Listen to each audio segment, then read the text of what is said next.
शिक्षा जुहार सभी active learners को। पूरी दुनिया भोज्य पदार्थ के रूप में कार्बोहाइड्रेट पर ही डिपेंडेंट होती है। कार्बोहाइड्रेट जो कि प्रकाश संश्लेषण या फिर फोटोसिंथेसिस से आती है। प्रकाश संश्लेषण हमारी जिंदगी के लिए एक अहम अभिक्रिया है और आज के लेक्चर में हम लोग प्रकाश संश्लेषण के बारे में ही जानेंगे। तो प्रकाश संश्लेषण एक प्रकार का जैव रासायनिक अभिक्रिया है या फिर बायोकेमिकल साइकिल है कि प्रकार का एनाबॉलिक और इंटरजेनिक प्रोसेस है, क्योंकि इस प्रोसेस में कार्बोहाइड्रेट्स का निर्माण होता है और इसमें ऊर्जा की आवश्यकता होती है, इसलिए इसे एनाबॉलिक और इंटरजेनिक प्रोसेस कहा जाता है।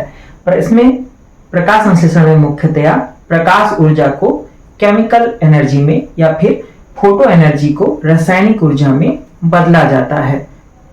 अगर आप किसी भी प्रकार के एग्रीकल्चर या कृषि समूह से जुड़े हुए परीक्षाओं की तैयारी कर रहे हैं, जैसे कि PAT, CGPAT, Chhattisgarh pre agriculture test, CUET, ICAR, या फिर एग्रीकल्चर टीचर, एग्रीकल्चर गुरुजी या एग्रीकल्चर से जुड़े हुए किसी भी एग्जाम की तैयारी कर रहे हैं, तो आप मेरे ऐप से मुझसे जुड़ सकते हैं।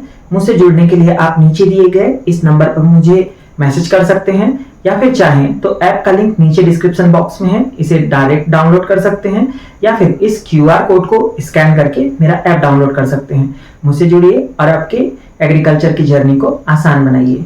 Thank you. मोटा मोटा अगर हम कहें तो प्रकाश संश्लेषण एक जैव रासायनिक अभिक्रिया है जिसमें 6 कार्बन डाइऑक्साइड, जो कि वातावरणीय 6 कार्बन डाइऑक्साइड हैं, वह जल के अणुओं के साथ में 12H2O के साथ में प्रकाश या फिर लाइट और वर्णक तंत्र पिगमेंट सिस्टम की मौजूदगी में दोनों मिलकर के कार्बोहाइड्रेट और 6 ऑक्सीजन के अणु बनाते हैं, जो कि वातावरण में मुक्त हो जाती है और इसके साथ ही 6H2O या फिर जल के अणु बनते हैं। अगर हम लोग प्रकाश संश्लेषण को अलग रूप में परिभाषित करना चाहें तो कहेंगे कि CO2 और H2O मिलकर के कार्बोहाइड्रेट बनाते हैं और इस अभिक्रिया में ऑक्सीजन भी उत्पाद के रूप में उत्पन्न होता है, जो कि वातावरण में मुक्त हो जाता है और जल के अणु भी प्राप्त होते हैं। पृथ्वी पर 90% से भी ज्यादा जो प्रकाश संश्लेषण है वह जलीय शैवालों के द्वारा किया जाता है या फिर एक्वस एल्गी के द्वारा ही किया जाता है। अगर हम लोग प्रकाश संश्लेषण के Q10 की बात करें, Q10 का मतलब होता है कि किसी भी अभिक्रिया में 10 डिग्री सेंटीग्रेड के तापमान की कमी या बढ़ोतरी पर अभिक्रिया में किस प्रकार से अंतर होगा। तो प्रकाश संश्लेषण का जो Q10 है वह प्रकाश अभिक्रिया के लिए 1 और अप्रकाश अभिक्रिया के लिए 2 या 3 होता है। लाइट रिएक्शन के लिए 1 और डार्क या फिर डार्क रिएक्शन के लिए 2 या 3 होता है। प्रकाश संश्लेषण सबसे अधिक नीले और लाल प्रकाश में होता है। हरे प्रकाश में प्रकाश संश्लेषण जो है वो रुक जाता है। पत्तियों का कलर भी हरा होता है। इससे हम लोग साधारण अनुमान लगा सकते हैं, जो चीज जिस रंग की होती है वह उसे रिफ्लेक्ट करती है। तो इस प्रकार से हरे प्रकाश में प्रकाश संश्लेषण रुक जाता है।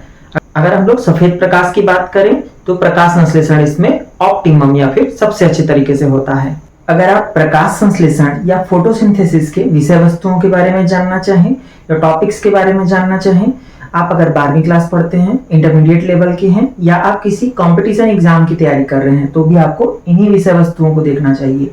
सबसे पहले नंबर की विषय वस्तु है आपकी या फिर टॉपिक है हरित लवक या फिर क्लोरोप्लास्ट के बारे में जानना कि प्रकाश संश्लेषण होता कहाँ है।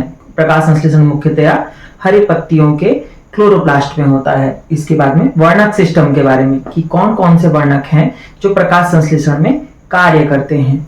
इसके बाद में आपको प्रकाश अभिक्रिया या लाइट रिएक्शन के बारे में जानना होगा कि किस प्रकार से सूर्य से आने वाले प्रकाश को रासायनिक ऊर्जा में बदल दिया जाता है और उस रासायनिक ऊर्जा या स्वांगीकरण उष्मा या फिर केमिकल एनर्जी का इस्तेमाल प्रकाश संश्लेषण में CO2 को बांधने के लिए या फिर बाइंड करने के लिए किया जाता है।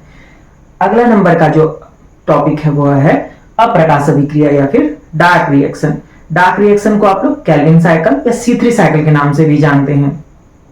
जब आप केल्विन साइकिल और C3 साइकिल के बारे में जान ले तो C3, C4 और कैम साइकिल के बारे में जानना और उनके बारे में डिफरेंस जानना हम लोगों के एग्जाम का विषय वस्तु होता है।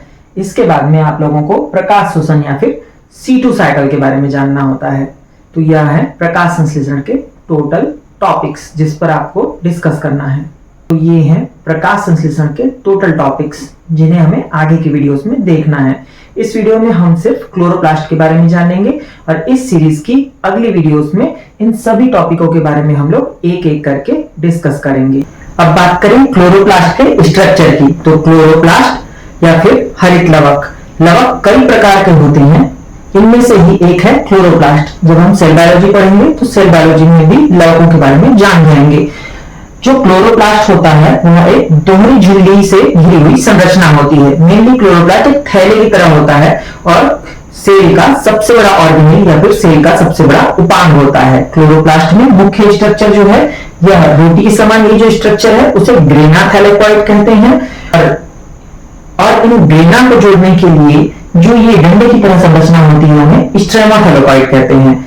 ये ग्रेना थैलेकॉइड और स्ट्रोमा थैलेकॉइड में ही इलेक्ट्रॉन ट्रांसपोर्ट सिस्टम काम करते हैं। इसके अलावा जो पूरा का पूरा यह क्लोरोप्लास्ट है यह द्रव्य से भरा होता है जिसे कि स्ट्रोमा कहते हैं। इस स्ट्रोमा में 70S प्रकार का राइबोसोम पाया जाता है। इसके अलावा एक एंजाइम जिसे कि रूबिस्को कहते हैं जो कि विश्व में सबसे अधिक पाया जाने वाला एंजाइम है और जिसकी सहायता से ही फोटोसिंथेसिस संपन्न होता है।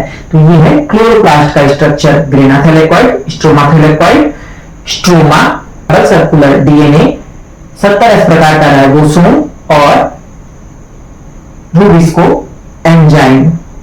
तो इस वीडियो में इतना ही। अगले वीडियो में हम लोग और फोटोसिंथेसिस के बारे में जानेंगे। तो अगर आपको ये वीडियो अच्छी लगे तो प्लीज मेरे चैनल को सब्सक्राइब करें, मेरे वीडियोस को लाइक करें, शेयर करें, कमेंट करें और इस सीरीज की अगली वीडियो जरूर देखें। Thank you.